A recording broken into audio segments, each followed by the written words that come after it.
حکومتی دعوے اپنی جگہ ہیں مگر گروتھ ناجائز اور انویسٹمنٹ اب بھی بڑے سوالیہ نشان ہیں۔ آج ہم پوچھیں گے وہ سوالات جو صرف نمبرز نہیں ہیں بلکہ عوام کی زندگی سے جڑے ہوئے ہیں۔ ہمیں جوائن کیا ہے نمائندہ اسلام آباد اکرام ہوتی نے۔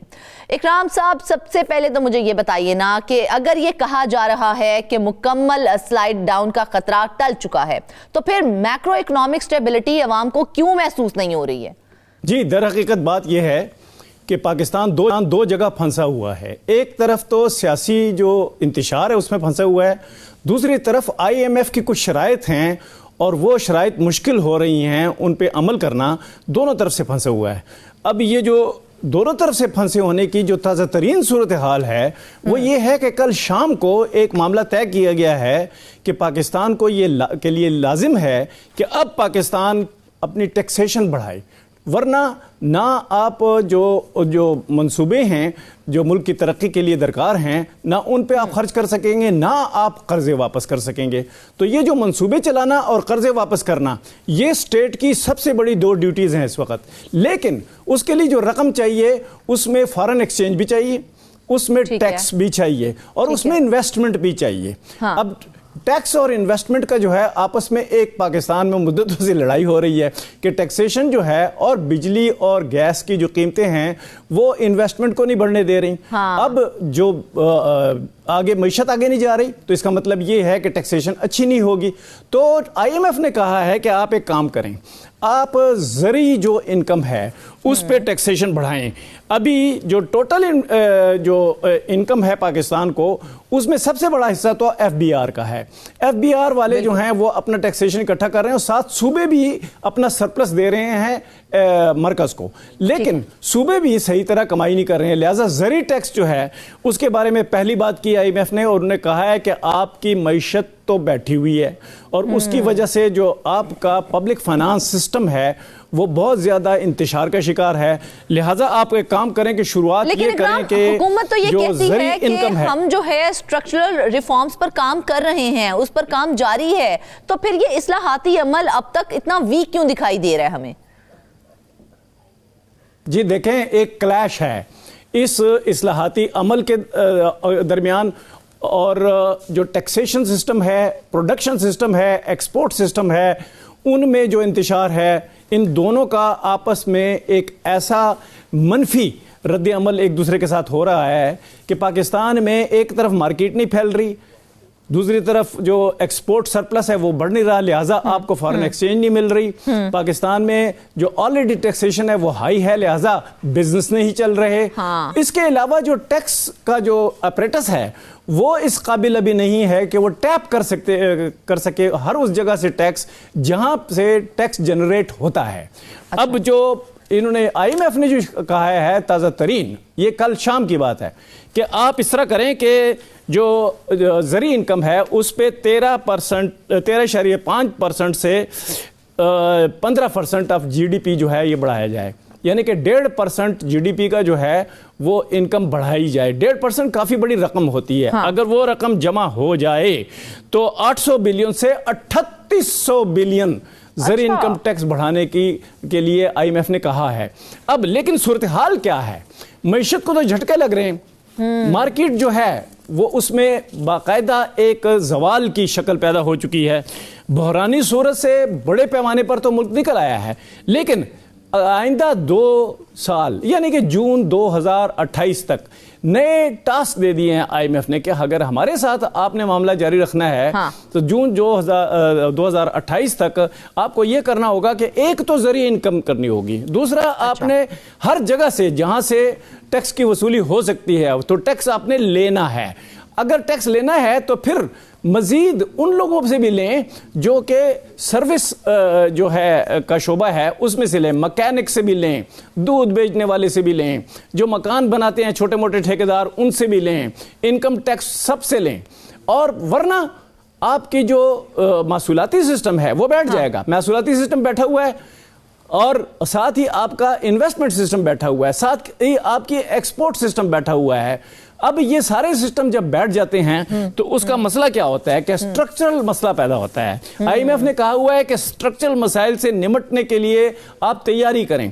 اب سٹرکچرل جو سسٹم ہے وہ محصولاتی سرمایہ کاری ٹارگٹ جو ہے وہ حاصل کرنے کے لیے اس کو آگے بڑھایا جا رہا ہے. لیکن ایک بڑا فارن سوال ہے, ایکسچینج کا آپ نے بحران ابھی جو ہے ہمیں جی ڈی پی گروتھ کا ذکر کیا تو 3.45 سے 4.2% جی ڈی پی گروتھ کا تخمینہ تو موجود ہے, مگر کیا یہ گروتھ جاب کریشن کے بغیر پائیدار ہو سکتی ہے کہ نہیں ہو سکتی ہے؟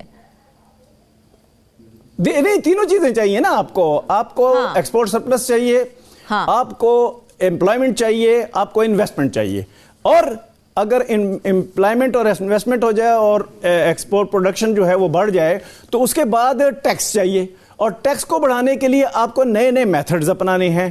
لیکن سٹرکچرل جو سسٹم ہے آپ کا وہ جو ہے بیٹھا ہوا ہے, اس میں مسئلہ یہ ہے کہ جو بھی اصلاحات آپ کرتے ہیں ان اصلاحات کے خلاف مارکیٹ میں جو ہے ایک غصہ اور شور بڑھ جاتا ہے. لوگ کہتے ہیں کہ یہ آپ ہمارے ساتھ زیادتی کر رہے ہیں, جو مہنگائی ہے, ملازمتیں نہیں مل رہی اور ٹیکس نہیں اکٹھا ہو رہا. اگر یہ تینوں چیزیں اکٹھی چلیں ایک ملک میں زیادہ عرصہ تک, اور میرے سامنے یہ ہوا ہے کہ گزشتہ 33 سال میں ان مسائل کا حل نہیں نکل سکا, اور ایکسپورٹ پروڈکشن کا تو تقریباً یہ لگ رہا ہے کہ مسلسل یہ اس میں کامیابی ہو ہی نہیں سکتی. اور انویسٹمنٹ جو ہے وہ اس وجہ سے نہیں ہو رہی کہ ٹیکسیشن ہائی ہے, بجلی کی قیمت ہائی ہے, گیس کی قیمت ہائی ہے. اب ان ساروں سے نمٹنے کے لیے حکومت کو نئی پالیسی بھی چاہیے, اسٹرکچرل اصلاحات بھی چاہیے. کہ مہنگائی میں ہم نے کہیں نہ کہیں تھوڑی بہت کمی ضرور دیکھی ہے, مگر کیا ہائی انرجی کاسٹ جو ہے اور جو بڑھتے ٹیکسز ہیں وہ عوامی ریلیف کو نیوٹرلائز نہیں کر رہے ہیں؟ جی, ایک طرف آپ ریلیف کی باتیں کر رہے ہیں اور وہ ریلیف جو ہے وہ ہوتا بھی بہت کم ہے, اور دوسری طرف آپ بات کر رہے ہیں کہ آپ ایکسپینشن آف مارکیٹ کر رہے ہیں, انویسٹمنٹ بڑھا رہے ہیں, ایکسپورٹ بڑھا رہے ہیں. اب یہ ساری چیزیں اکٹھی کرنے کے لیے آپ کا سٹرکچر مضبوط ہونا چاہیے. ایف بی آر وہ سٹرکچر نہیں ہے کہ جو وہاں سے ٹیپ کر سکے ٹیکس کو جہاں سے مل سکتا ہے لیکن کم ہے.